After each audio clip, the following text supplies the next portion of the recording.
좌우 옆 사람 보시면서 이렇게 고백하실까요? 잘 오셨습니다. 응답 받읍시다. 네, 여러분 저희 기도원 이름이 뭐죠?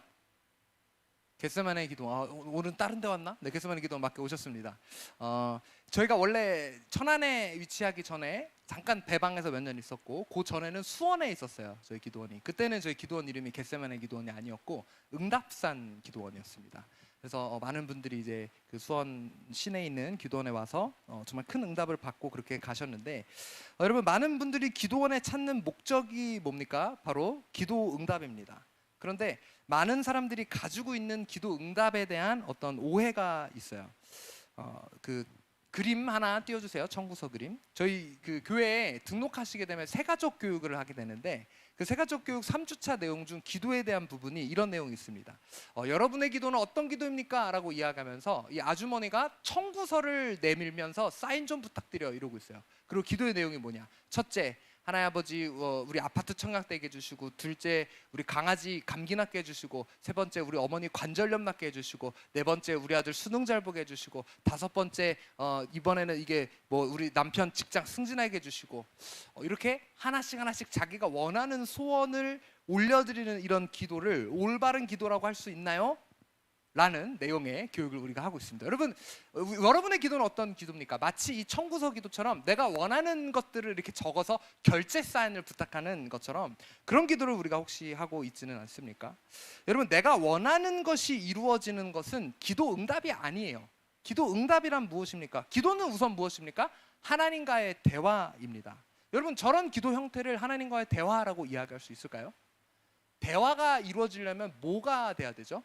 서로 상호작용이 돼야 합니다. 근데 상호작용이 아니고 일방적으로 이야기하는 이것을 우리는 대화를 나눴다라고 이야기를 할 수 없다라는 것이죠. 하나님과의 대화를 통해서 우리는 무엇을 해야 합니까? 하나님의 뜻을 파악해야 합니다. 그다음 내 삶 가운데 내 뜻이 아니라 하나님의 뜻이 이루어지게 해달라고 하는 것이 바로 기도입니다. 다시 한번, 하나님과의 대화를 통해 누구의 뜻을 파악한다고요? 하나님의 뜻을 파악하고 내 삶 가운데 내 뜻이 아니라 하나님의 뜻이 이루어지게 해달라고 하는 것이 바로 기도라는 거예요. 내 뜻이 아닙니다. 누구의 뜻? 하나님의 뜻이라는 것이죠. 그렇기 때문에 우리 기독교에서 하는 기도는 다른 종교의 기도와는 다를 수밖에 없습니다. 여러분, 불교도요, 자신의 염원을 이루기 위해서 열심히 기도해요. 수능 때가 되면 각 종교마다 막 특별 기도회를 해요. 자기가 원하는 것을 구하기 위해서라는 것이죠. 하지만 우리의 기도는 이런 차원의 기도가 아니라는 것입니다. 왜? 내가 바라는 것보다 하나님의 뜻이 더 중요하기 때문입니다. 그리고 그분의 뜻이 내 삶 가운데 이루어지는 것이 결국 궁극적으로 우리 삶 가운데 가장 좋은 것이기 때문입니다. 여러분, 믿으십니까? 여러분에게 그런 믿음이 있으십니까? 하나님께서 이루고자 하시는 것이 나에게 가장 좋은 것이다. 때로는 내가 당장 바라는 것이 하나님의 뜻이 아니라 할지라도 여러분, 거기에 순복하실 수 있으십니까? 우리 방금 했었던 찬양 중에 구주 예수 의지함이 심히 기쁜 일이라고 이야기했습니다. 여러분, 주님을 의지하면서 한 걸음 한 걸음 나아가는 것이 여러분에게 정말 참 기쁨이 되십니까? 오늘 본문 1절을 보게 되면요, 42장 1절을 보게 되면 온 백성이, 유다 백성들이 나와서 하나님을 의지하려고 합니다. 여러분, 무엇 때문에 이 온 백성이 여기에 모이게 되었을까요? 낮은 자로부터 높은 자까지 다 나왔다라고 이야기를 하고 있어요. 여러분, 오늘 이 본문의 상황은요, 유다가 멸망하고 대부분의 사람이 바벨론의 포로로 끌려간 상황입니다. 이 바벨론 왕이었었던 느부갓네살은요, 소수의 사람들을 일부러 유다에 남겨두게 됩니다. 그리고 그다랴 혹은 그달리아라고 부르는 사람을 거기에 유대 총독으로 임명하게 됩니다. 그러니까 바벨론의 식민지가 된 이 유다 지역을 이 그달랴라는 사람이 다스리게 되었다라는 것이죠. 어떤 사람들은 이 그달랴를 바벨론 사람으로 착각하는 사람들도 있어요. 그런데 이 그달랴는 유다 사람입니다. 같은 유다 사람이에요. 그러니까 우리나라로 치면 뭐예요? 마치 이 친일파가 어떤 한 그 자리를 일제시대 때 차지했었던 것처럼 이 식민지의 총독이 그 나라 사람으로 이 바벨론으로 인해서 임명이 되었었다라는 것이죠. 그러니까 이 유대 지역 사람들 입장에서 보면, 유다 사람들 입장에서 보면 이 그달랴가 좋게 보일까요? 식민지 앞잡이를 하는 어떤 그런 사람처럼 보이기도 한다라는 것이죠. 심지어 이 그달랴는 이렇게 이야기하기도 했어요. 예레미야 40장 9절 말씀 한번 읽어주세요. 시작. 사반의 손자 아이감의 아들 그다랴가 그들과 그들의 사람들에게 맹세하며 이르되 너희는 갈대아 사람을 섬기기를 두려워하지 말고 이 땅에 살면서 바벨론의 왕을 섬기라. 그리하면 너희에게 유익하리라. 네, 여기서 뭐라고 이야기하고 있습니까? 이 땅에 살면서 누구를 섬기라? 바벨론 왕을 섬기라. 하나님의 그 땅에 살면서 바벨론 왕을 섬기는 것이 그들에게 유익하다라고 이야기하고 있습니다. 여러분 이것만 보면 어떻게 느껴져요? 진짜 나쁜 놈처럼 사실 느껴지시죠? 근데 여러분 이것이 하나님의 뜻이었습니다. 믿겨지시는지 모르겠습니다만 이것이 하나님의 뜻이었어요. 바벨론 왕 앞에 항복하고 그를 섬기는 것이 하나님의 뜻이었습니다. 하나님께서는 예레미야를 통해서 유다의 마지막 왕인 시드기야에게 이렇게 말씀하셨어요. 예레미야 38장 17절에 보면 이렇게 이야기합니다. 이것도 읽어주세요. 시작. 예레미야가 시드기야에게 이르되 만군의 하나님이신 이스라엘의 하나님 여호와께서 이와 같이 말씀하시되 내가 만일 바벨론의 왕의 고관들에게 항복하면 내 생명이 살겠고 이 성이 불사름을 당하지 아니하겠고 너와 내 가족이 살려나니와. 네, 바벨론 왕의 고관들에게 항복하면 생명이 살게 되고 성이 불사름을 당하지 않고 심지어 가족이 살게 된다는 이 예언의 말씀을 하나님께서는 예레미야를 통하여서 선포하게 하셨습니다. 그런데 시드기야는 이 말씀에 순종했나요? 안 했나요? 순종하지 않았습니다. 항복은 뭐 무슨 항복? 내가 그에게 맞서리라 라는 생각을 했고 결국 불순종을 하게 되었죠. 그래서 시드기야뿐만 아니라 온 나라가 전체가 심판을 받는 그런 결과를 낳게 됩니다. 왜 하나님께서는 이 바벨론 왕에게 굴복하라고 했을까요? 이때 바벨론 왕이 누구였죠? 성경에서 가장 어린 왕인데, 네, 느부갓네살. 네, 이름은 가장 어린 왕 같았지만, 네, 진짜가 아닌 거 아시죠? 네, 네, 농담입니다. 그 느부갓네살, 4살인 것처럼 어린 왕 같아 보이지만 천하를 호령했었던 그런 왕이었다라는 거예요. 근데 다니엘서와 예레미야를 읽어보면요, 분명 하나님께서는 이 느부갓네살 왕을 하나님의 지팡이, 채찍으로 사용하셔서 유다뿐만이 아니라 어떤 하나님을 대적하거나 높아진 여러 나라들을 심판하는 하나님의 도구로 이 느부갓네살 왕을 사용하셨다는 거예요. 그러니까 오히려 이 매국노처럼 보이는 그다랴는 사실 순종했지만 바벨론에게 행복하지 않은 시드기야는 순종하지 않았었던 것이죠. 그리고 이 그달랴의 이 배경을 보더라도요, 이 그달랴의 아버지의 이름은 아히감이거든요. 아히감이 누구냐면 예레미야의 친구예요. 측근이었어요. 그래서 어려움 있을 때 예레미야를 보호해 줬었던 것이 이 그달랴의 아버지고요. 그리고 그달랴의 할아버지는 사반이라는 사람이었는데, 이 사반이 어떤 사람이었냐? 요시야 왕 때 갑자기 그 성전을 보수하다가 거기서 잃어버렸었던 하나님의 말씀을 발견하게 됩니다. 그러니까 성전에 하나님의 말씀이 없었다는 거예요. 근데 그 말씀을 발견하고 요시야 왕이 종교개혁을 할 때 그때 왕 앞에서 하나님의 말씀을 읽고 또 심지어 온 백성 앞에서 하나님의 말씀을 읽었었던 사람이 바로 사반이라는 거예요. 그는 이 요시야의 종교개혁의 굉장히 핵심적인 인물이었었던 사람이에요. 그리고 오늘 이 유대 총독으로 등장하는 이 그다랴는 바로 거기에 그 가문의 사람이었었다는 것입니다. 여러분, 나라가 멸망했지만 이런 가문의 출신의 그다랴가 총독이 되었었다는 소식은요, 뭐 매국노가 됐다 이런 것이 아니라 그를 따르는 사람이 많았어요. 그래서 40장 뭐 11절 12절을 보게 되면요, 이 나라가 유다가 약간 회복의 기세에 오르게 되는 그런 부분도 등장하게 됩니다. 왜? 하나님의 사람이 하나님의 말씀대로 행하려고 했었기 때문입니다. 그런데 문제는 세상은 이런 하나님의 사람을 가만히 내버려 두려고 하지 않는다라는 거예요. 하나님께 순종하는 사람을 가만히 내버려 두지 않는다라는 거예요. 그다랴는 하나님 기준에서는 하나님이 사용하시고 말씀에 따른 사람이었지만 세상의 기준에서 보면 그다랴는 어떤 사람입니까? 매국노예요, 매국노. 그러니까 나라 팔아먹고 원수의 나라의 앞잡이가 된 죽어마땅한 사람으로 보는 사람도 있었고 세상의 기준에서는 그렇다는 것이죠. 그러니까 여기 이 유대 지역에 왕족 출신의 이스마엘이라는 사람이 있었습니다. 그러니까 그가 보기에 저런 매국노를 내가 내 손으로 처단하리라 라는 그런 마음을 갖고 자신의 부하들을 데리고 와서 그달랴를 암살합니다. 그리고 거기에 함께 있었던 다른 자기의 동족인 유다 사람들도 죽였고요, 심지어 바벨론 사람들도 죽이고서는 암몬으로 도망가 버렸어요. 그러니까 여기까지가 이 41장의 내용이거든요. 42장 바로 오늘 읽었었던 본문 직전까지의 배경입니다. 자, 여기를 이제 이 내용을 이해하고 이제 그달랴 총독이 암살당한 이런 상황이다. 그리고 암살한 사람은 도망간 상황이다. 자, 여기서 오늘 본문 1절부터 3절 말씀 여러분 다시 한번 읽어주시겠어요? 42장 1절에서 3절 말씀 시작. 이에 모든 군대의 지휘관과 가레아의 아들 요하난과 호사야의 아들 여사냐와 백성의 낮은 자로부터 높은 자까지 다 나와 선지자 예레미야에게 이르되 당신은 우리의 탄원을 듣고 이 남아있는 모든 자를 위하여 당신의 하나님 여호와께 기도해 주소서. 당신이 보는 바와 같이 우리는 많은 사람 중에서 남은 적은 무리이니 당신의 하나님 여호와께서 우리가 마땅히 갈 길과 할 일을 보이시기를 원하나이다.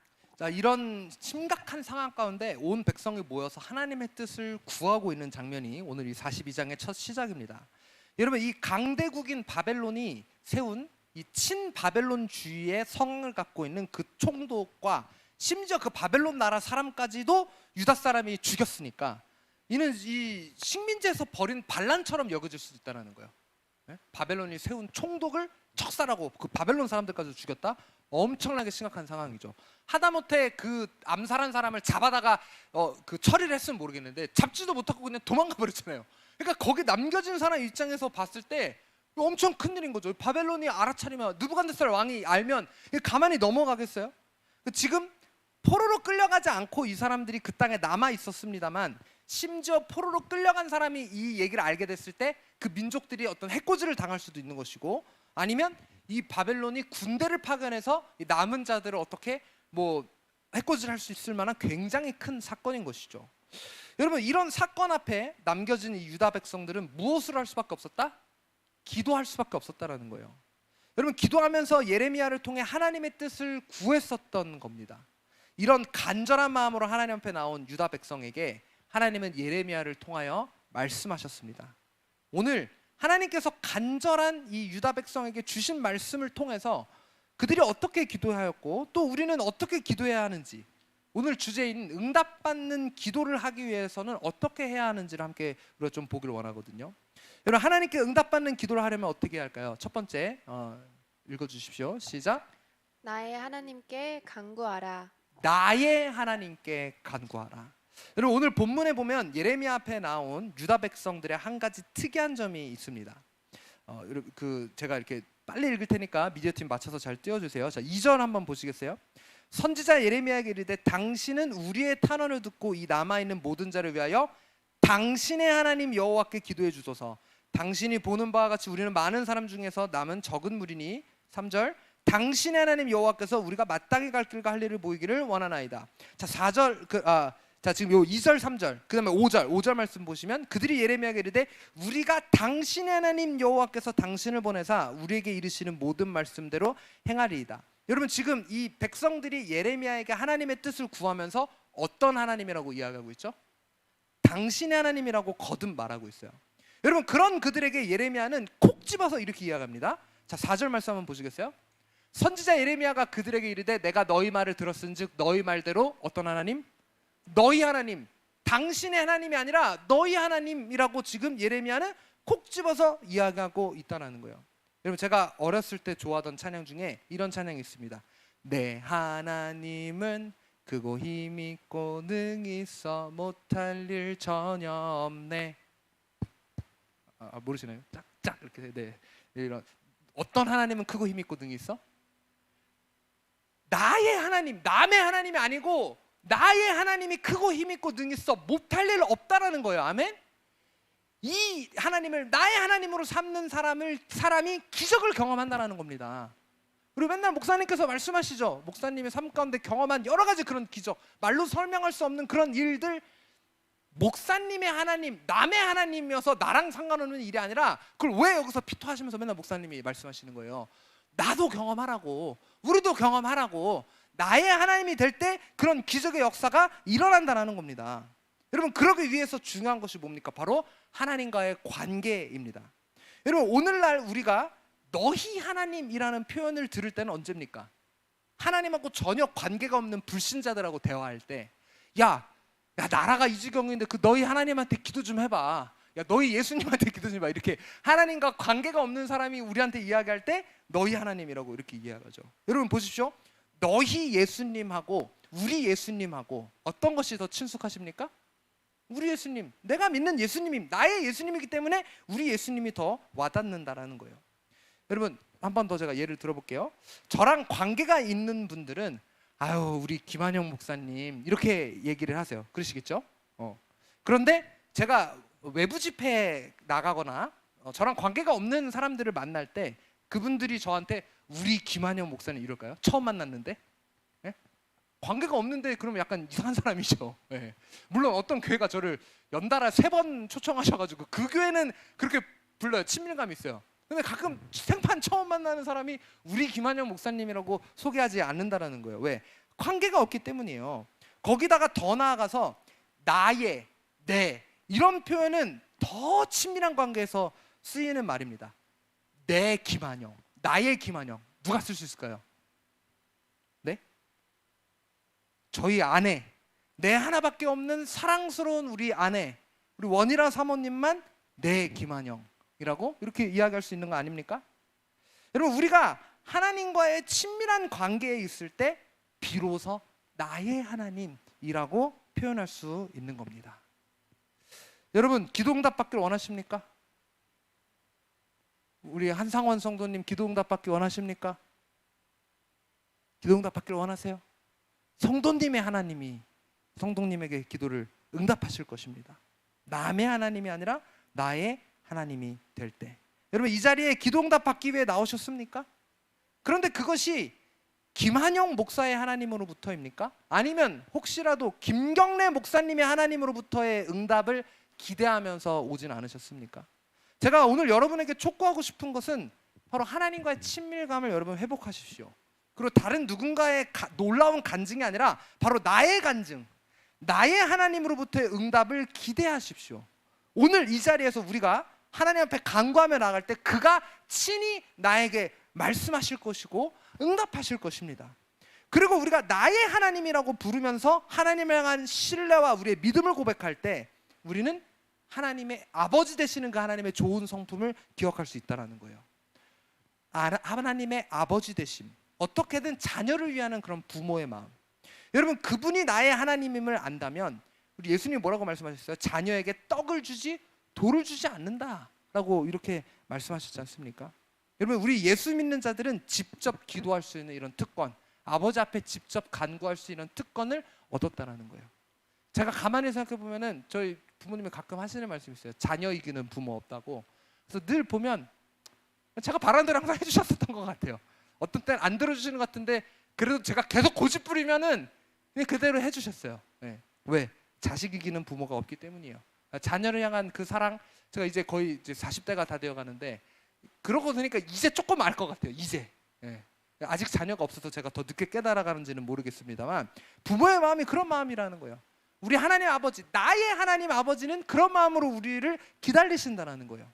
그래서 우리가 직접 그분께 내 얘기를 고할 때 그가 들어주신다는 것이죠. 누구에게 대신 전달하는 것이 아니라 내가 하나님 앞에 내 마음을 가지고 나아갈 때 우리가 부모님한테 직접 전화하고 찾아가서 나의 아픔을 토로할 때 그 아픔에 공감해 주시고 도와주신다는 거예요.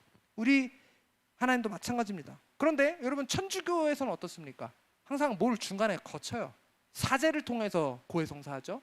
그리고 중보자 되시는 마리아를 통해 기도를 합니다. 자기들은 아니라고 하는데 맞아요. 그 사람들 기도문 읽어보면 마리아를 중보자라고 그 기도를 흠양해서 올려드린다고 그렇게 표현을 하더라고요. 근데 예수님이 십자가 사건, 예수님이 십자가에서 돌아가시는 순간 찢어진 게 있는데 뭐가 찢어졌죠? 그것이 무엇을 의미합니까? 휘장이 찢어졌다라는 게 무엇을 의미합니까? 휘장이 어디에 있었습니까? 지성소를 가로막고 있었던 그 두꺼운 커튼이 찢어져 내리면서 이제 더 이상 하나님과 우리를 가로막는 그 커튼이 없어졌다는 거예요. 지성소 안에만 계셨었던 그 하나님이 예수 그리스도의 보혈로 말미암아 우리에게 친근히, 우리가 마치 이제는 지성소에 들어가는 것처럼 그렇게 주님 앞에 직접 나와 우리의 마음을 토로할 수 있게 해주셨다는 것이죠. 그래서 히브리서 10장 19절에 이렇게 이야기합니다.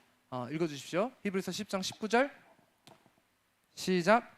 그러므로 형제들아, 우리가 예수의 피를 힘입어 성소에 들어갈 담력을 얻었나니. 아멘. 예수의 피를 힘입어 나의 하나님 되신 그분 앞에 여러분의 마음을 털어놓으십시오. 나의 하나님 앞에 우리가 간구하며 나갈 때 그가 우리에게 응답하실 것입니다. 자, 그리고 응답받는 기도 두 번째 띄워주세요. 한번 읽어주십시오. 시작. 내 뜻을 내려놓고 순종하라. 응답받는 기도를 하기 위해서 우리의 뜻을 내려놓고 순종해야 합니다. 여러분, 유다 백성이 계속해서 너희 하나님이라고 계속 그 예레미야한테 너의 하나님 이렇게 얘기하다가 단 한 번 우리 하나님이라고 표현하는 구절이 있어요. 그게 바로 6절이거든요. 자, 6절 말씀 보면 여기에 갑자기 이 사람들이 여기서만 우리가 당신을 우리 하나님 여호와께 보냄을 이러면서 이야기하고 있어요. 자, 여기 한번 읽어주시겠어요? 6절 시작.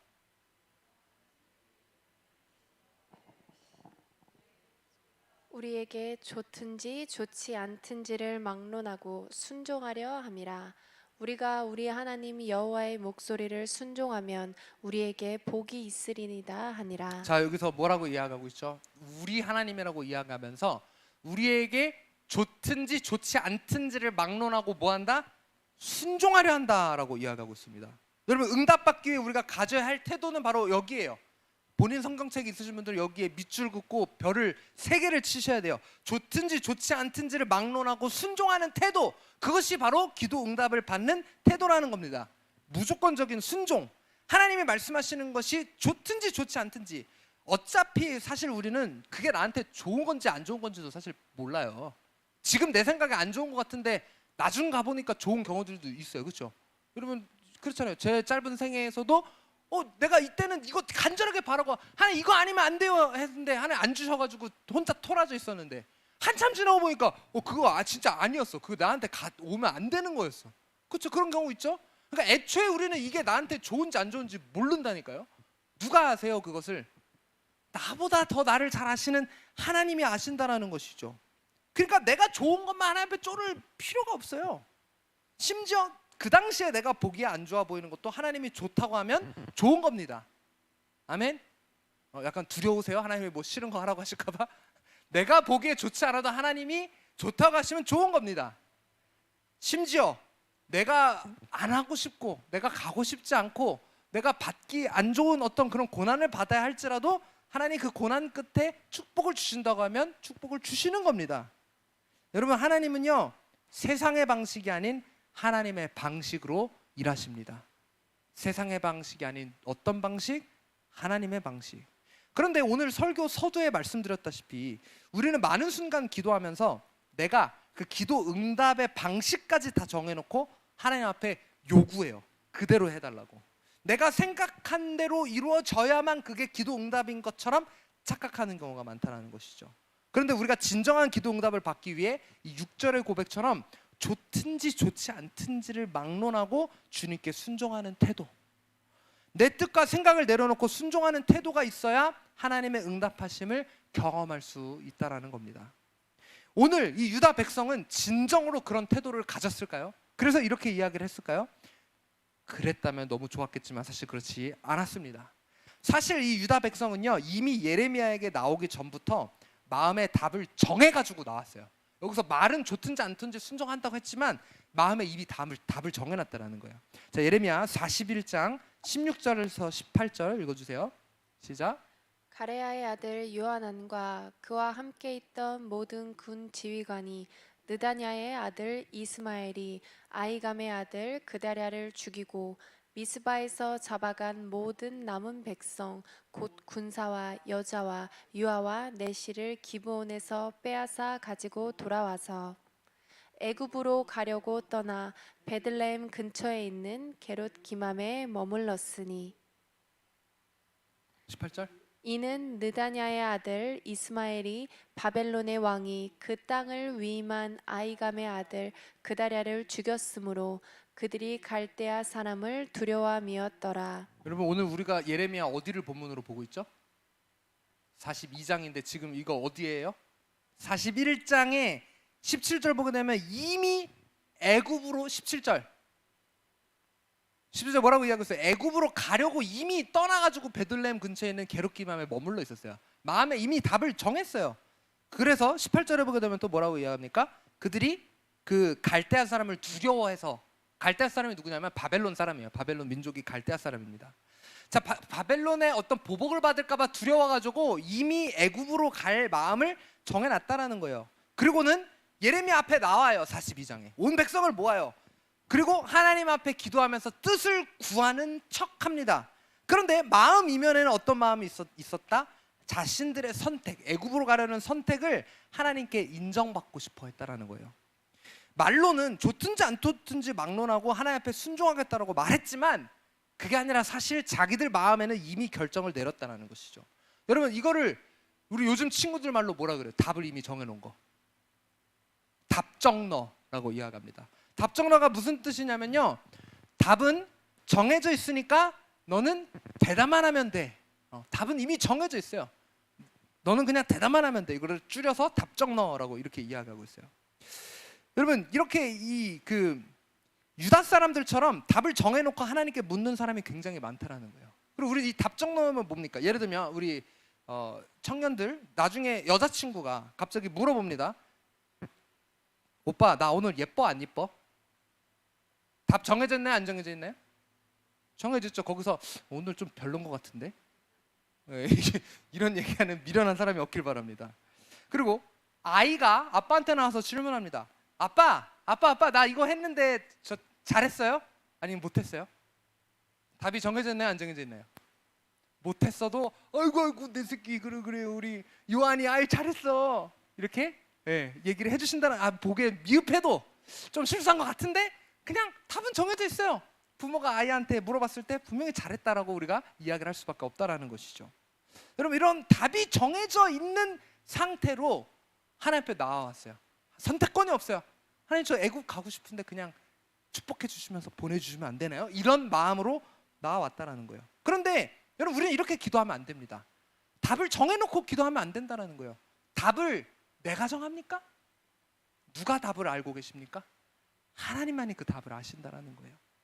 우리 기도의 목적이 하나님을 통해서 내 뜻을 이루는 것이 아니라 나를 통해서 하나님의 뜻이 이루어지는 것이 돼야 된다라는 거예요.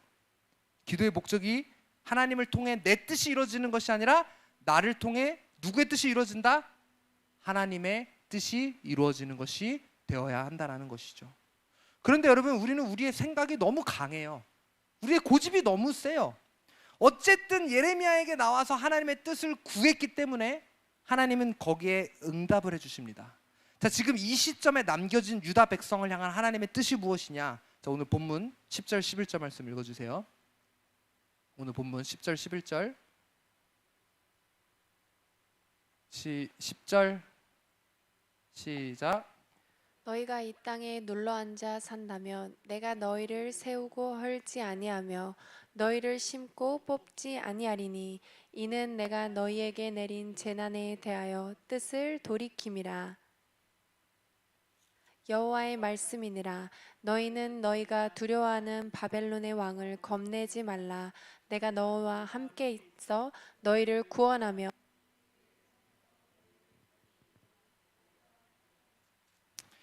네, 10절 11절이에요. 자, 10절 뭐라고 이야기하고 있습니까? 이 땅에 눌러 앉아 산다면 내가 너희를 세우고 헐지 아니하고 심지어 심고 뽑지 않는다. 심어서 거기에 심어 두겠다라고 이야기하시는 거예요. 이는 내가 너에게 내린 재난에 대해서 뜻을 어떻게 하신대요? 돌이키시겠다라고 이야기하고 있어요. 하나님 계속해서 재앙과 멸망과 심판을 선포하셨고 결국 유다는 멸망했습니다. 심판 받았어요. 하나님 용서 안 해주신다고 했어요. 그런데 지금 여기서 하나님이 그 뜻을 돌이키신다라고까지 이야기하고 있는 거예요. 뭐 하면? 니네 거기 애굽 안 가고 거기 있으면. 그러면서 11절에 또 심지어 뭐라고 이야기하고 있습니까? 너희가 그 두려워하는 바벨론 왕 겁날 거 없어. 내가 너희와 함께 있고 내가 너희를 구원해 줄 거야. 그러니까 두려워하지 마라고 이렇게 이야기하고 있습니다.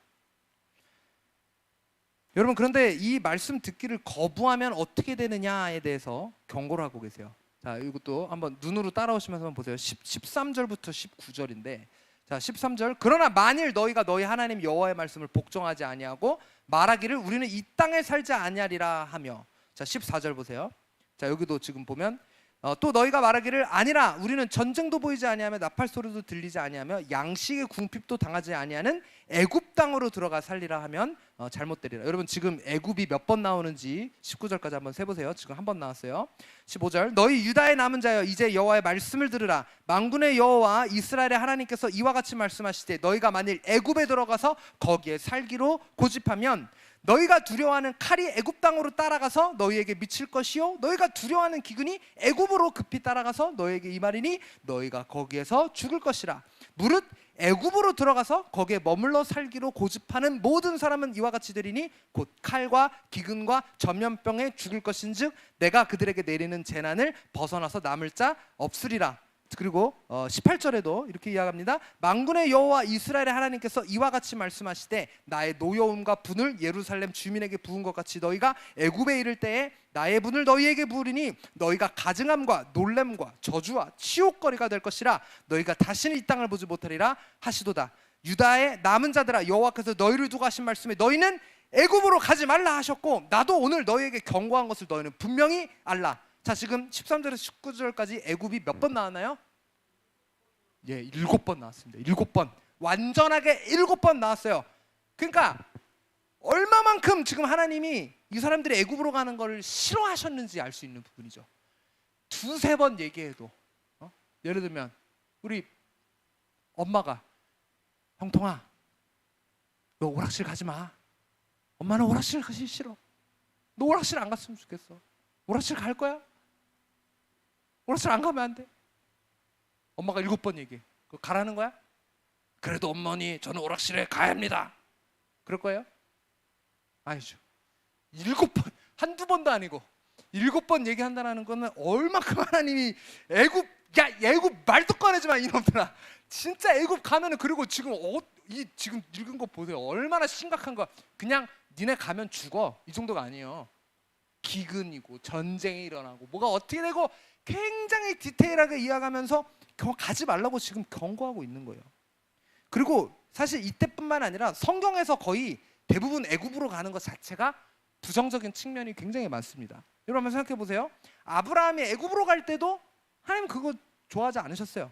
그리고 이삭이 애굽으로 내려갈 때도 마찬가지입니다. 자, 이삭이 애굽으로 내려가는 장면 보세요. 창세기 26장 2절에서 4절 읽어주십시오. 시작. 여호와께서 이삭에게 나타나 이르시되 애굽으로 내려가지 말고 내가 내게 지시하는 땅에 거주하라. 이 땅에 거류하면 내가 너와 함께 있어 내게 복을 주고 내가 이 모든 땅을 너와 내 자손에게 주리라. 내가 내 아버지 아브라함에게 맹세한 것을 이루어 내 자손을 하늘의 별과 같이 번성하게 하며 이 모든 땅을 내 자손에게 주리니 내 자손으로 말미암아 천하 만민이 복을 받으리라. 자, 2절 다시 보여주세요. 지금 이 유대 사람들하고 비슷한 상황인 거예요. 하나님께서 이삭에게 애굽으로 내려가지 말라라고 이야기하고 있어요. 그리고 하나님이 지시하는 땅에 거주하라 라고 말씀하고 계시다라는 거예요. 그리고 이 이삭뿐만 아닙니다. 나중에 세월이 흘러서 이스라엘 백성들이 출애굽을 할 때도 출애굽은 무엇을 상징합니까? 그 죄된 애굽으로부터 노예된 것으로부터 해방되는 것, 자유함을 얻는 것. 그리고 출애굽의 과정은요 구원의 과정을 상징한다는 거예요. 하나님께서 약속하신 그 땅을 향해 나아가는 것. 그런데 그 땅을 향해 가면서 이 이스라엘 사람들이 틈만 나면 수틀리면 항상 뭐라 그랬죠? 모세 때려 죽이고 다시 애굽 돌아가자. 차라리 거기서 노예로 있을 때가 더 낫다라는 엉뚱한 말을 하고 있다는 거예요. 이 애굽으로 이 죄만 지면 애굽으로 돌아갔다는 말을 그때부터 지금 이렇게 수백 년 동안 이게 오랫동안 거의 뭐 1000년 되는 막 시간 동안 이렇게 하나의 애굽 가지 말라는데 계속 애굽 간다고 하니까 저 같으면은 7번이 아니고 한 700번 얘기할 것 같아요. 내가 애굽 가지 말라고 했지 했어 안 했어? 여러분 지금 수백 년 동안 하나님이 애굽 가는 거 싫다고 지금 이야기했는데 또 지금 나라가 멸망했는데 하나님 거기 있으라고 했는데 어딜 간다 또? 뭐 이렇게 애굽을 좋아해 이 사람들은? 애굽에다 뭐 맡겨놨나 뭐 이렇게 애굽 가는 거를 이 사람들이 좋아하는 거예요. 하나님의 구원의 역사를 거부하고 그 손길을 저버릴 때마다 이 사람들은 애굽에 가고 싶어 했다라는 거예요. 하나님께서 이 유다 사람들이 처음부터 이 사람들이 애굽에 갈 마음을 먹은 것을 아셨나요? 모르셨나요? 예레미야에게 이 그 그것 때문에 그 마음을 정하고 나왔다라는 것을 알고 계셨어요. 그래서 애굽에 가지 말라고 강하게 경고하시면서 이렇게 말씀하세요. 자, 오늘 본문으로 와서 20절 말씀 읽어주십시오. 시작. 너희가 나를 너희 하나님 여호와께 보내며 이르기를 우리를 위하여 우리 하나님 여호와께 기도하고 우리 하나님 여호와께서 말씀하신 대로 우리에게 전하라. 우리가 그대로 행하리라 하여 너희의 마음을 속였느니라. 너희 하나님 여호와께서 나를 보내사 네, 20절만이었습니다. 네, 미제팀 잘 좀 맞춰주세요. 네. 자, 여기 20절에 분명히 뭐라고 이야기하고 있습니까? 너희가 너희 하나님 여호와께 보내며 이르기를 우리를 위하여 우리 하나님 여호와께 기도하고 우리 하나님 여호와께서 말씀하신 대로 우리에게 전하라. 우리가 그대로 행하리라 하여 너희 마음을 어떻게 했대요? 속였다고 이야기하고 있어요. 그러니까 그 사람들은 자신의 마음을 속이면서 아예 순종할 생각 자체가 없었다라는 거예요. 자, 여기서 예레미야는 고의적으로 반복해서 어떤 하나님이라고 또 표현하고 있죠?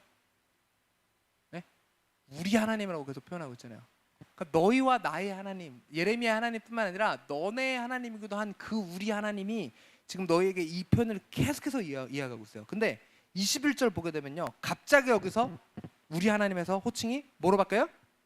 너희 하나님이라고 바꾸면서 여기서 이 경고와 책망의 말씀이 철저히 그들에게 주어진 것을 강조하고 있습니다. 21절 함께 했습니다. 시작. 너희 하나님 여호와께서 나를 보내사 너희에게 명하신 말씀을 내가 오늘 너희에게 전하였어도 너희가 너희 하나님 여호와의 목소리를 도무지 순종하지 아니하였은즉. 지금 하나님의 마음이 좀 느껴지세요? 도무지 순종하지 아니하였은즉. 자, 불순종의 대가가 그래서 무엇입니까? 21절 읽어주세요. 22절 시작. 너희가 가서 머물려고 하는 곳에서 칼과 기근과 전염병에 죽을 줄 분명히 알지니라. 가게 되면 어떻게 된다? 죽는다. 그리고 그것을 분명히 알라고 말씀하고 있습니다. 하나님이 이렇게까지 말씀하시면 어떻게 해야 돼요? 그렇죠, 하지 말아야죠. 너무 다 당연한 거 아니에요? 한두 번 얘기하는 것도 아니고 이렇게까지 얘기하시면은 안 하면 되는 거예요. 안 가면 되는 거예요. 네? 하나님의 말씀 듣고 하나님의 보호하심과 축복의 약속을 믿고 따르면 됩니다. 하나님이 뭐 그냥 내버려 두신다 그랬어요? 거기에 심으면 뽑지 않는다고, 회복시켜 주신다고 하셨잖아요. 바벨론 무서워서 안 되는데요. 바벨론 왕으로부터 하나님 보호하신다고, 나의 하나님 크고 힘있고 능있어 못할 일 전혀 없는 하나님이 그런 축복의 말씀을 하시면서 가지 말라고 했잖아요. 여기 있으면 고생한다? 고난받는다도 아니잖아요. 심지어 여기 있으면 만사 형통한다, 잘 된다라고 이야기하면서 가지 말라라고 이야기했는데 아니, 도대체 못 들을 게 뭐냐고요. 그런데 여기서 유다 백성들이 아주 골 때리는 선택을 합니다. 43장 넘어가서 43장 1절, 2절, 4절, 7절 저랑 한 절씩 교독하십니다. 예레미야가 모든 백성에게 그들의 하나님 여호와의 말씀, 곧 그들의 하나님 여호와께서 자기를 보내사 그들에게 이르신 이 모든 말씀을 말하기를 마치니 호사야의 아들 아사랴와 가레아의 아들 요하난과 모든 오만한 자가 예레미야에게 말하기를 내가 거짓을 말하는도다. 우리 하나님 여호와께서 너희는 애굽에서 살려고 그리로 가지 말라고 너를 보내어 말하게 하지 아니하셨느니라. 4절. 이에 가레의 아들 요하난과 모든 군 지휘관과 모든 백성이 유다 땅에 살라 하시는 여호와의 목소리를 순종하지 아니하고 7절 읽어주세요. 시작. 애굽 땅에 들어가 다바네스에 이르렀으니 그들이 여호와의 목소리를 순종하지 아니함이러라. 여러분이 하나님이라면 여러분의 마음이 어떠시겠어요? 그렇게까지 얘기했는데 결국 어디로 갔다? 애굽으로 갔어요. 애굽으로 갔어요. 결국 심지어 그냥 간 게 아니고, 자 지금 2절에서 지금 뭐라고 이야기하냐면은 예레미야가 그 말을 마치니까 그를 거짓 선지자 취급하는 거예요. 야, 하나님 그렇게 얘기 안 하셨어. 하나님 그렇게 경고하지 않으셨을 거야 라고 예레미야를 통해 하나님이 주셨던 그 말씀 듣기를 거부합니다. 그리고 애굽으로 그렇게 가지 말라라고 이야기했는데 하나님 그렇게 얘기 안 했을 거라고 자기의 귀를 틀어막아 버린다는 거예요. 그리고는 자신이 처음 정한 대로 답정 너 그냥 자기가 정한 대로 애굽을 향해 나아갑니다. 여러분, 제가 이거 읽으면서 제가 우라통이 치밀어 오르더라고요. 이럴 거면 왜 물어봤어?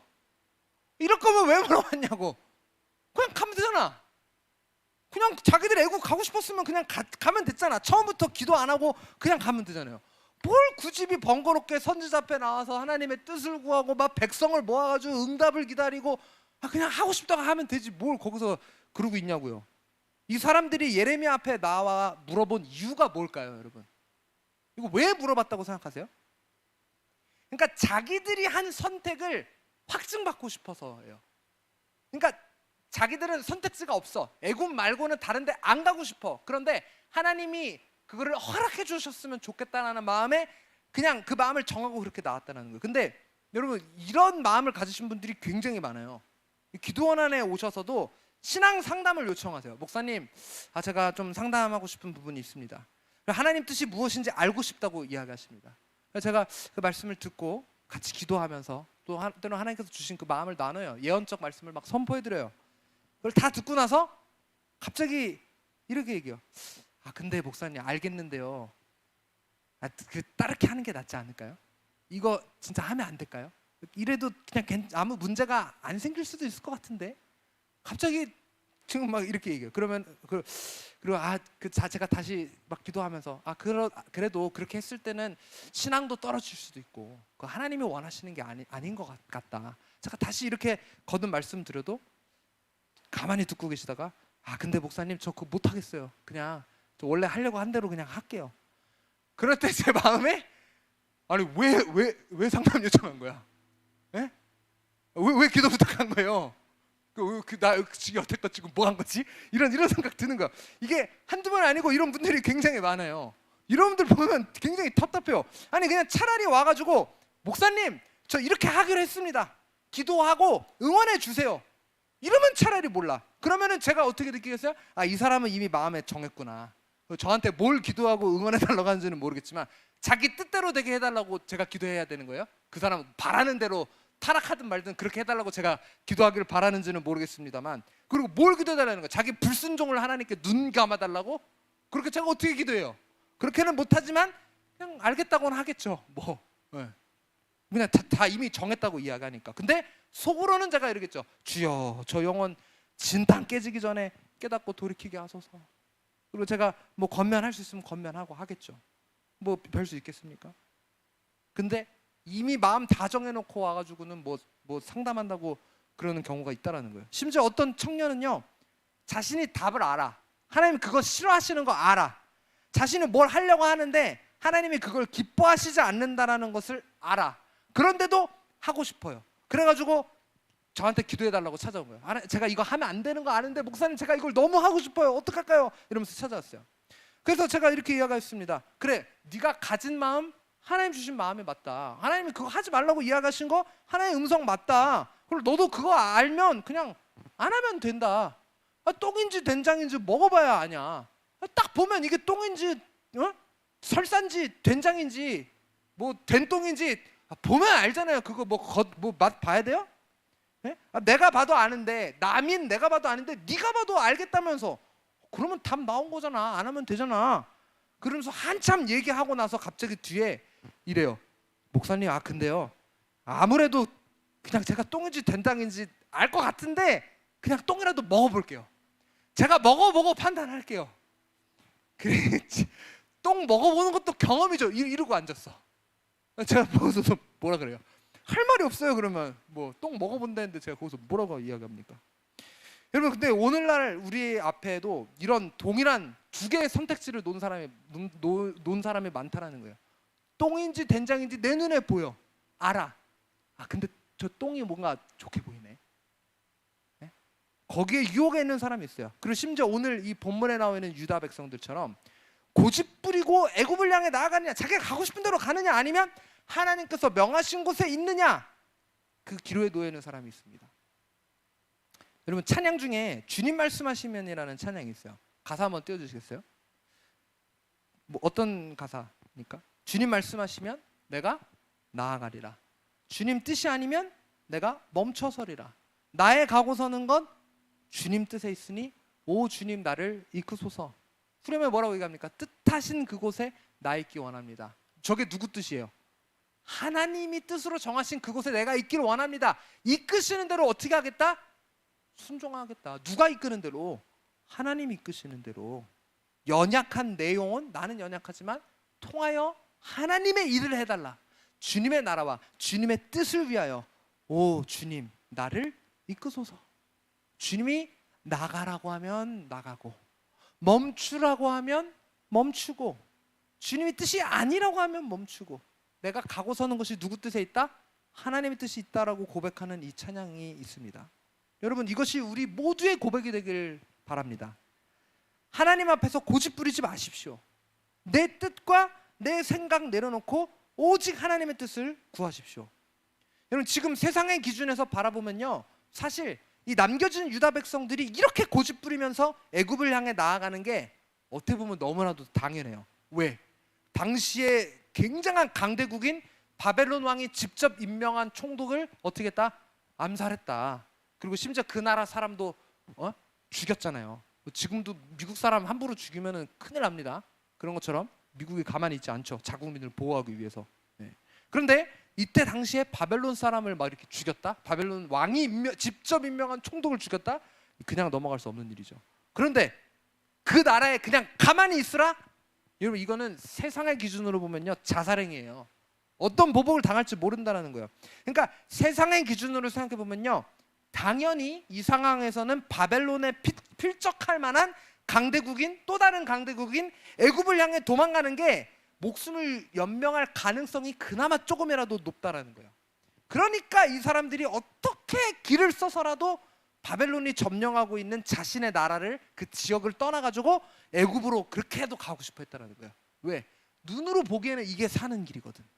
눈으로 보기에는 여기 있다가 까딱했다가는 뭐 죽을 게 뻔하거든.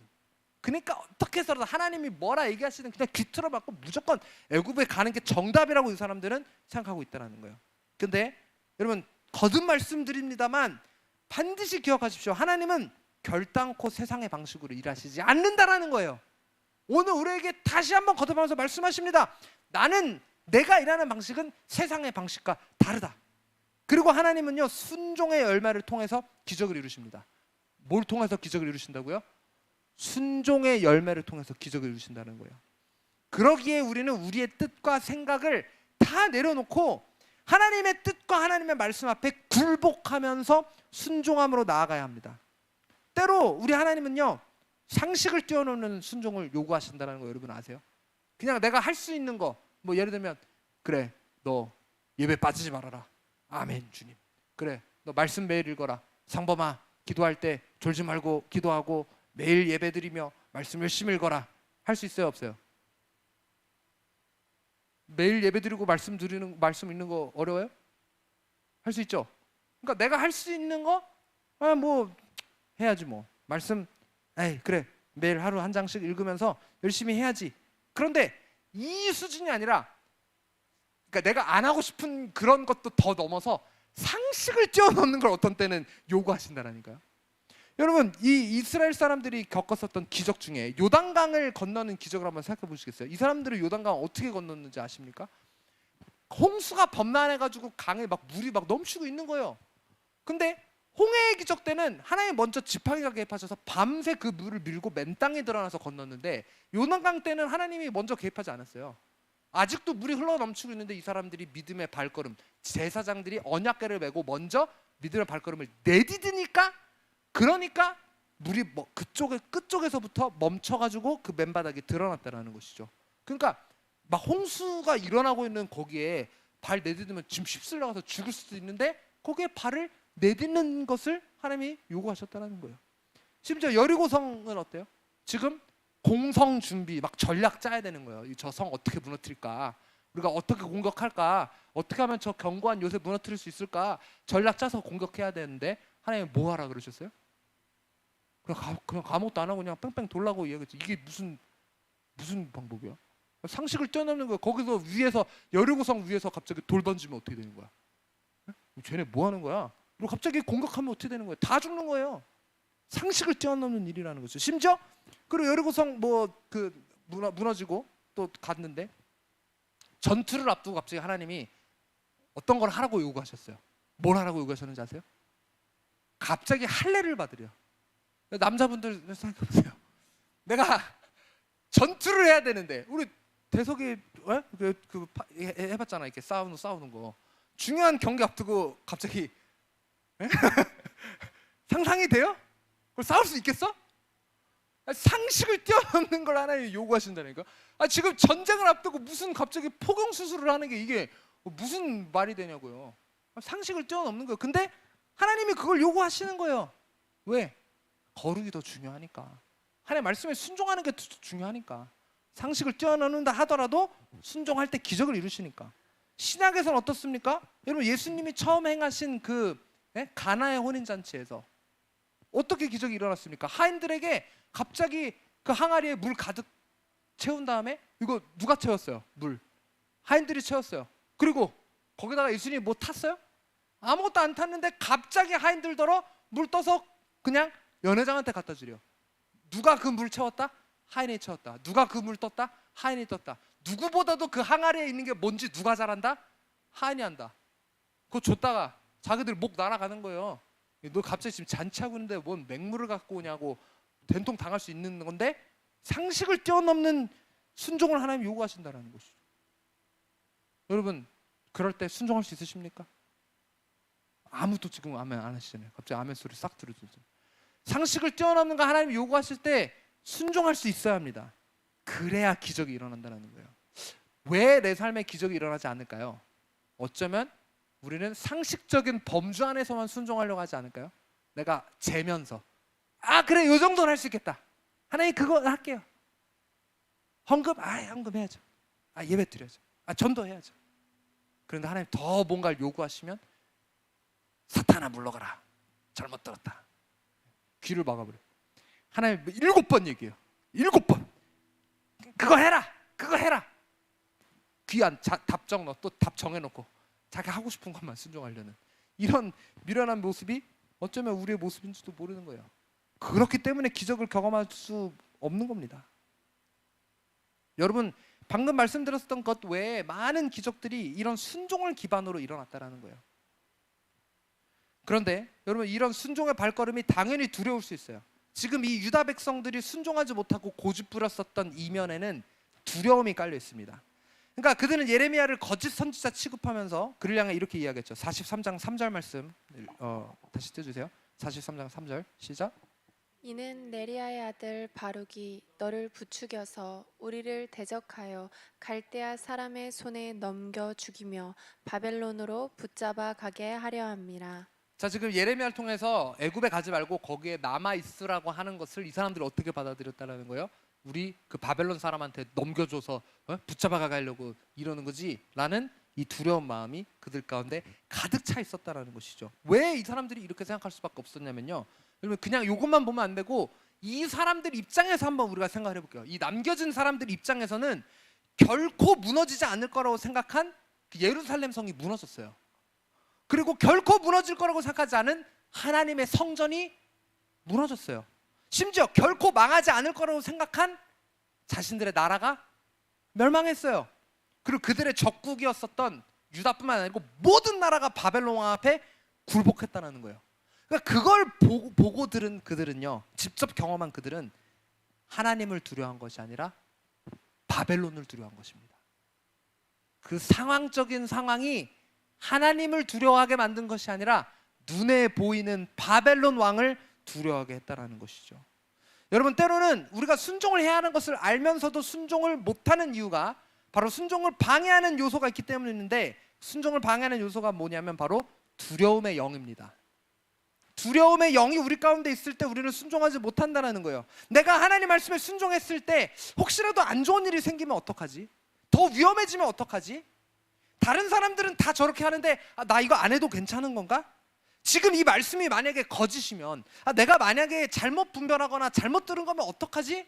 여러분 이런 두려움이 내 판단력과 심지어 나의 영을 갉아먹어요. 그리고 참 하나님의 뜻을 보지 못하게 우리의 눈을 가리고 우리의 마음을 가리고 우리의 귀를 닫아버리게 합니다. 두려운 마음이 있을 때. 예레미야가 하나님의 사람인 걸 아니까 이 사람들이 찾아왔을 거 아닙니까? 그렇죠?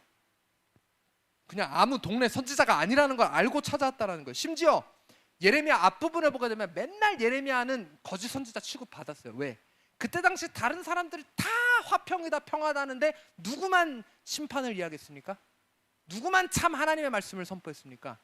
예레미야만 참 하나님의 말씀을 선포했다라는 것. 모두가 거짓 예언을 할 때 단 예레미야 한 사람만 참 하나님의 말씀을 선포한 진정한 선지자였다라는 것을 그들은 다 알고 있었어요. 그런데 그의 예언을 거짓 예언 취급해요. 무엇 때문에? 두려움 때문에. 여러분, 그래서 우리는 응답받는 기도를 하기 위해 세 번째 뭐 하지 말아야 한다?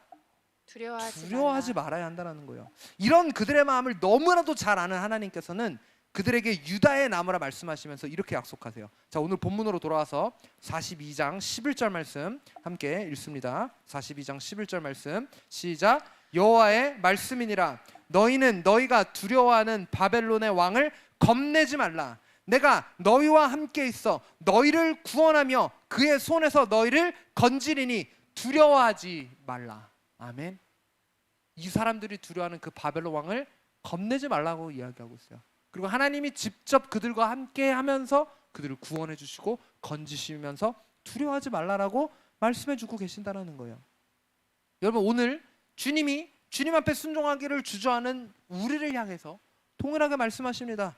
사랑하는 내 아들아, 사랑하는 내 딸아, 두려워하지 말고 겁내지 말라. 내가 너희와 함께 있어 너를 구원하고 너를 건지리라. 두려워하지 말라. 여러분, 누구를 두려워하십니까? 유다 백성은 하나님보다 바벨론을 두려워하였기 때문에 결국 불순종하였습니다. 여러분은 누구를 두려워하십니까? 여러분이 두려워하는 건 세상입니까? 아니면 세상보다 더 크신 하나님, 무엇보다 더 크신 하나님 한 분만 바라보고 두려워하십니까? 세상의 눈치 보는 것이 아니라 오직 하나님 한 분만 경외하며 두려워하십시오. 여러분, 다니엘과 그의 친구들은요, 지금 여기서 언급되고 있는 그토록 이 유대 백성들이 두려워하고 있는 그 바벨론의 포로로 끌려갔어요. 심지어 느부갓네살 왕 앞에 섰습니다. 그런데 그 왕을 두려워했나요? 다니엘과 그의 친구들은 바벨론 왕을 두려워한 것이 아니라 하나님을 두려워했습니다. 그래서 그들은 왕의 진미를 거부했습니다. 왕의 말씀을 거부했다라는 거예요. 왜? 이 부정한 음식을 먹어서 내 몸을 더럽히는 것이 아니라 거룩을 지키기 위해서. 심지어 풀무불에 들어가다 하더라도 금신상 앞에 절하지 않았습니다. 누구를 두려워했기 때문에? 하나님을 두려워했기 때문에. 여러분, 세상을 두려워하지 마십시오. 다니엘과 그의 친구들을 그 하나님이 지키시고 보호하셨던 것처럼 오직 하나님만 두려워할 때 그가 우리를 지키신다라는 것을 여러분 반드시 기억하십시오. 자, 그리고 마지막입니다. 여러분, 응답받는 기도를 하기 위해 네 번째 우리는 어떻게 해야 합니까? 시작. 기다리라. 그리고 돌이키라. 기다리고 돌이켜야 합니다.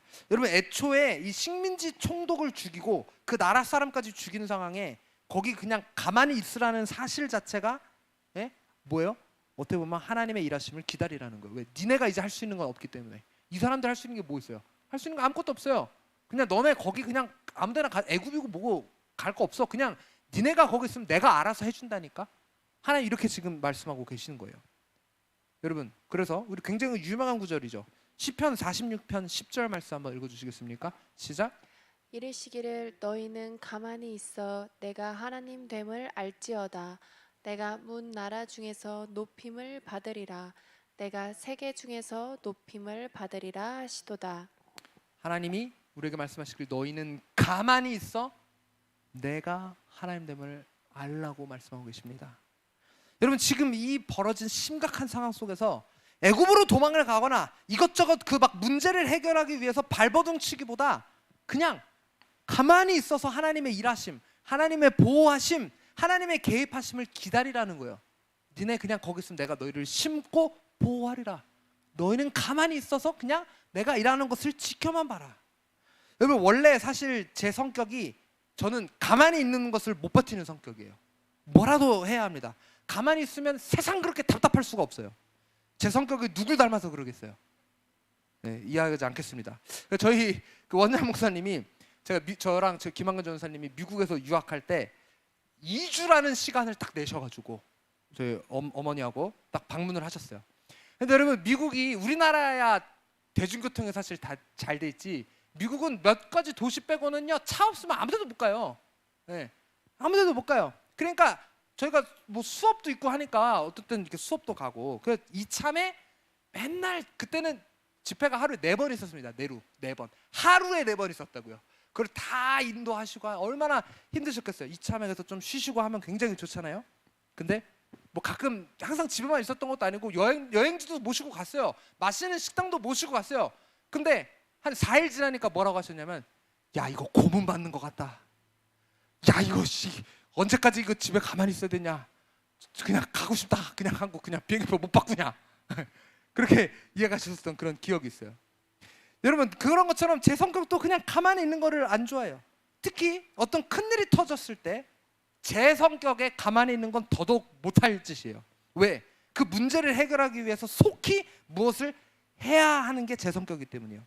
물론 이런 것처럼 때로는 신속히 어떤 일이 터졌을 때 반응해야 할 때도 있지만, 때로는 내가 나서기보다 그냥 그 상황 가운데 하나님이 어떻게 개입하시고 어떻게 일하시는지 기다려야 할 때도 있다라는 거예요. 그분께 맡겨드려야 할 때도 있다라는 것을 우리는 기억해야 합니다.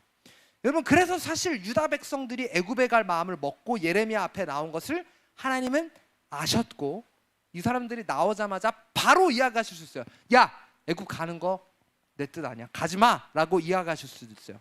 그런데 여러분 오늘 본문 7절 말씀 보면요, 여기 뭐라고 이야기하고 있습니까? 여호와의 말씀이 예레미야에게 언제 임했다고 이야기하고 있어요. 이 사람들이 나오고 나서 열흘이라는 시간을 하나님께서 기다리게 하셨다라는 거예요. 왜 열흘의 시간을 주셨을까요? 하나님 이미 아셨잖아요. 이 사람들 답 정해서 온 거. 그냥 막 책망하시고 애굽 가지 말라고 그때 얘기하실 수도 있었잖아요. 그런데 왜 11일 후에 하나님 말씀하셨을까요? 돌아보라는 거예요. 이미 답을 정해놓고 온 그들, 입바른 말로 좋든지 안 좋든지 막론하고 순종하겠다라고 입바른 말하고 거짓말하고 있는 그들의 마음을 돌아보라고 하나님이 지금 기회를 주고 계신 거래요. 진짜 하나님의 뜻을 구할 수 있는 시간을 주고 계신 거예요. 기다림으로 인해서 돌이키고 순종할 기회를 주고 계신다는 거예요. 여러분 만약 내가 간절하게 하나님 앞에 무엇인가를 위해서 기도하고 있는데, 어떤 돌파를 위해서, 어떤 회복을 위해서, 기적을 위해서 내가 너무너무나도 간절한데 하나님의 답이 더딘 것 같다? 어쩌면 지금 하나님이 여러분에게 돌이킬 기회를 주고 계신 거예요. 기다림도 때로는 우리에게 응답임을 여러분 기억해야 합니다. 어떤 기회? 내 뜻을 내려놓을 기회, 내 생각을 내려놓을 기회, 내 고집을 내려놓고 하나님의 뜻을 구할 기회, 그리고 하나님의 위대하심을 겸손히 인정하며 하나님의 뜻을 구하고 하나님께 귀 기울일 기회. 그러니까 하나님이 침묵하시는 거예요.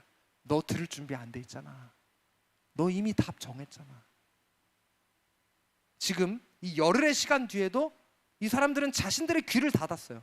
그런데 열흘도 안 기다리고 하나님이 거기서 바로 얘기했더라면 이 사람들이 들었을까요? 더더군다나 안 들었었겠죠. 여러분 이런 것처럼 때로는 기다림의 시간 자체가 우리에게 주시는 하나님의 응답임을 기억해야 합니다. 여러분 답을 갖고 기도하지 마십시오. 저 예배팀 앞으로 나오세요. 그리고 여러분 기도의 능력을 믿으십시오. 우리가 잠잠히 그분의 뜻을 구할 때 그분이 우리에게 응답하시고 역사하신다라는 겁니다. 여러분 이 사람들이 결국 애굽을 향해 나아갑니다. 그런데 거기에 예레미야가 따라가요. 하나님 말씀하셨어요. 예레미야가 애굽까지 갑니다. 그 애굽까지 갔어요. 가서 예레미야는 무슨 말을 계속했을까요? 애굽에 있으면 심판받는다. 하나님 말씀하신 대로 그런 일이 일어난다. 또 있다가 또 얘기해요. 막 두세 번 얘기해요. 왜 얘기하는 거예요? 그냥 막 책망하는 거예요? 왜 하나님께서 예레미야를 통해서 쫓아가가지고 경고하셨을까요? 돌이키라는 거죠. 회개할 기회를 지금 거기 가서도 하나님이 주고 계신 거예요. 거기 가서 이게 아닌 걸 알고 돌아오라고 하나님이 기회를 주시는 거예요.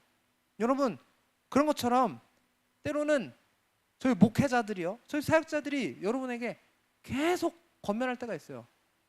이거 하셔야 되지 않습니까? 이제 말씀 읽으셔야 되지 않습니까? 이제 기도하셔야 되지 않습니까? 이제 하나님 앞에 의지하면서 나오셔야 되지 않습니까? 이제 섬기셔야 되지 않습니까? 몇 번씩 이야기해요. 이제 11조 할 때 되지 않았습니까? 이제 하나님 앞에 이렇게 헌신하며 나올 때가 되지 않으셨습니까? 근데 그 말을 듣고는 이렇게 말씀하실 때가 많다라는 거예요. 목사님, 제가 알아서 할 테니까 내버려 두세요. 저 좀 귀찮게 하지 마세요. 네. 잔소리하지 말래요. 그리고는 심지어 어떤 사람은요, 귀찮다고 교회 나가버려요. 네. 그냥 내 신앙 내가 알아서 할 테니까 터치하지 말라고. 여러분, 목회자는 때로는 예레미야처럼 올바른 하나님의 메시지를 선포해야 합니다.